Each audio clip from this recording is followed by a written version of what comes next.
Derek, how about you? Yeah, Michelle's nuts when it comes to that. She lives for this kind of market, and that's why she's crushing it. No, I mean, really, the last couple of years, there's no lying. No matter how great or whatever somebody's done in the last few years, it's been tough. You had to work 3 times as hard to get half the reward, it seems like. And I think we all know there's like a light at the end of the tunnel. It'll burst loose, and all this work for the last couple of years will be well worth it. I think we're at the right spot for that. I think everybody in the room knows that's why you're all here. Where it kind of plays right into the broker, especially the NEXA world, where we have so many options. Consumers need that these days. There's a reason why so many banks and lenders and credit unions are trying to dabble in non-QM. And heck, we just heard like a straight up non-QM lender up here talk about how they're like deep into it. There's different levels to it. I think other LOs and different banks and lenders think they have options. They don't have the options we do. So I think it plays right into our strengths of what we have here at NEXA. And I think what we've tried to do, I mean, honestly, Tao and I have just tried to adapt quickly. And talking about like the platform that NEXA gives you, you're your own business owner. Most banks and lenders, if any of us in the room have worked at other places, you have to answer to somebody above you. Hey, I want to change this thing on my business. Well, it's not your call. It's not your decision. I love that part about how Cordis is set up NEXA, where it's just, if I want to make a decision on my company or my business, I can just do it right then and there. My team has a good idea, Tao has a good idea, we just implement it and go. And I think, in all reality, when I kind of sit back and look at that, that's part of how NEXA grew their business. I mean, think of how quickly NEXA pivots and makes adjustments, and hey, this makes sense. All right, shit, we're rolling it out tomorrow. That's sometimes Cordis rolls it out too fast, but it all works out at the end. But I think that's the beauty of it. We can do what we want with it. And I think that's played, I mean, sure, the market is not what any of us would have wanted the last couple of years, but I almost think it plays right into our hands because there's a lot of other LOs are feeling it a lot harder than we are. Oh, for sure. Well, there's a lot of guys that used to say they were mortgage loan originators that were just app takers, and now they're back to swinging the hammer, building houses, or changing an exhaust on a vehicle. So, Nori, how about you? Your objection. Beautiful. So yeah, I feel like this is an objection we all hear, every day. So yeah, I mean, I would just let that person know that, one, what exactly are they waiting for? I think sometimes like just the simple questions go unanswered where, all right, what are we waiting for? You wait for rates to go down, why? What are we looking for? Your lower payment. Okay, great.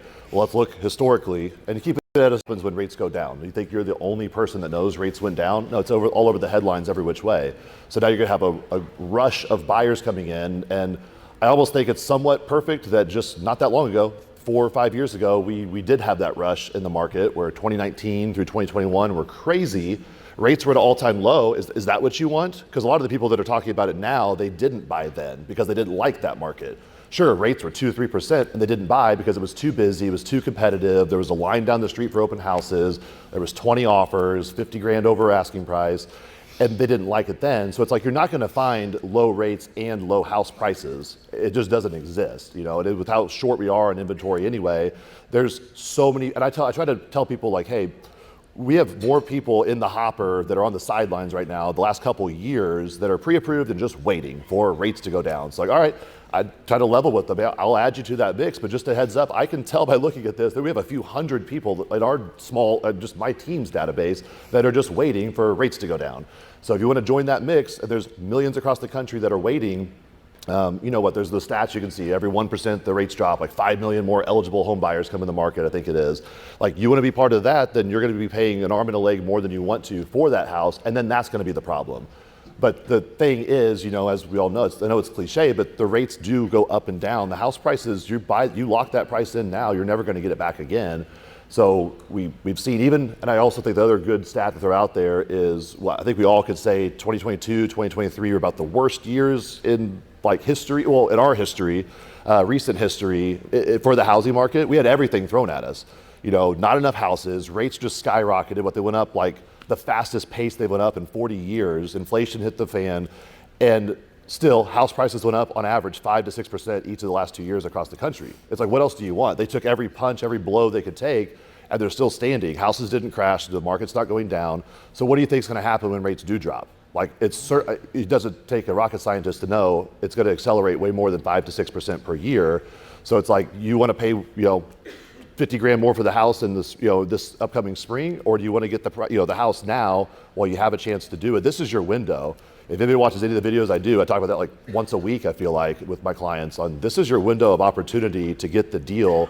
Lock it in now. We'll refinance you later. And I think there's actually more oomph behind that. I know people have been saying that for a while, marry the house, date the rate kind of deal. I know that's a little too hairy-fairy, but I think we actually can see rates have started to go down, inflation's getting better. I think buyers are understanding it. So it's, what do you want? You want the rate or the house price, you can't have them both. I mean, how heartbreaking is it? You are a young couple. They have the 2 to 3% rates. They're waiting for rates to maybe get around 5%, and then they jump back in. But think of how much equity those people have in their houses the last 3, 4, 5 years. So that's what kind of pinged me there is 3% down payment, first-time home buyer. They're doing their best to make ends meet, save up their 3%, and they're just going to get dwarfed by somebody like, hey, here's 20%. I've got a crap ton of equity in my house. I'm going to roll over to this one. So do you want to wait for those big whales to come back into the market and compete with them? You're going to get knocked away every time. It's going to take your heart right out of it. So that's our job. We're the experts, right? It's our job to educate them now. RETR.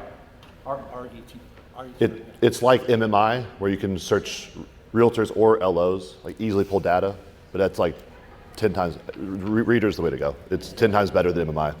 And Same price. It's in the LOS. You can order it on the LOS. $100 a month, something like that. Yeah. Well worth it. North. So are you, but it works.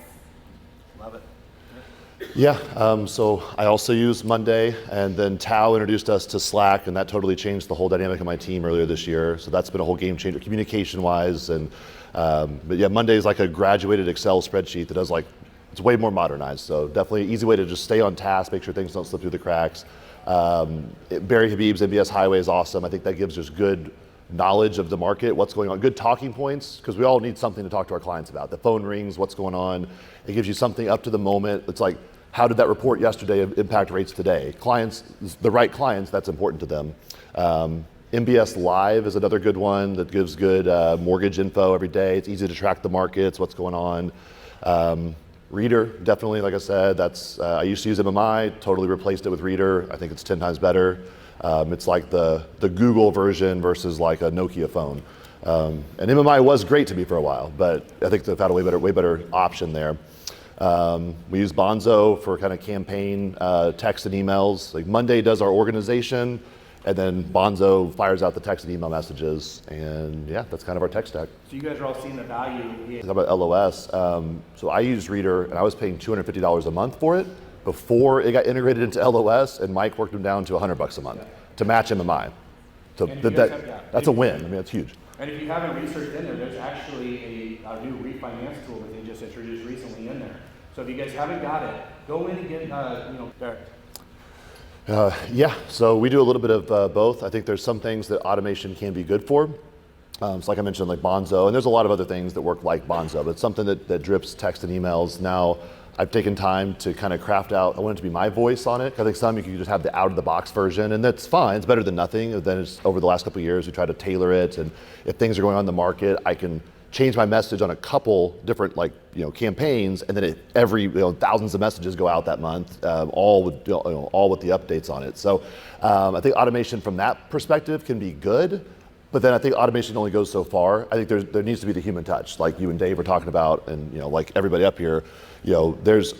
Honestly, there's a lot of people, tons of brokers, thousands of brokers. There's a reason why you guys are on the stage, because you sell it differently. So and I think that's the human element of it, where we all have the same loans behind us, but that's the separator, is that person trusts you. So talking about the Facebook part, Tao runs our whole social media and a whole lot more, but that's been a huge aspect of our business to kind of gain trust right off the rip. Whether it's a realtor referral, whether it's somebody that saw a video of ours, they feel like they kind of know me, whether that's good or bad. They at least get to know if I'm their cup of tea or not, right off the bat. And then I do have, Tao and a whole team of awesome LOAs that help, but we got to drive the business in. I got to gain the trust right off the bat, and then kind of warm them up for my team to kind of take it from there. And they do a fantastic job of running it, to the finish line. But then, a lot of our team meetings are about, hey, this is a human element. It's a touch contact sport here we're playing, where they want to hear. They could go, click a button and get a pre-approval from Quicken Loans, but is it the same? Do they actually get to talk to that LO and actually get to dive in? And I think more so in the current market, there's a whole lot more than just, 800 credit score, 20% down, you get a loan. It's more, hey, how do I repair my credit? How do I save up? How do I get crafty? Those are conversations. A computer or an automation can't do that. I'm sure, like Michelle's over here, like dissecting loans left and right. Like people need to talk. Like they need to talk through that. There can't be a computer that can replace that.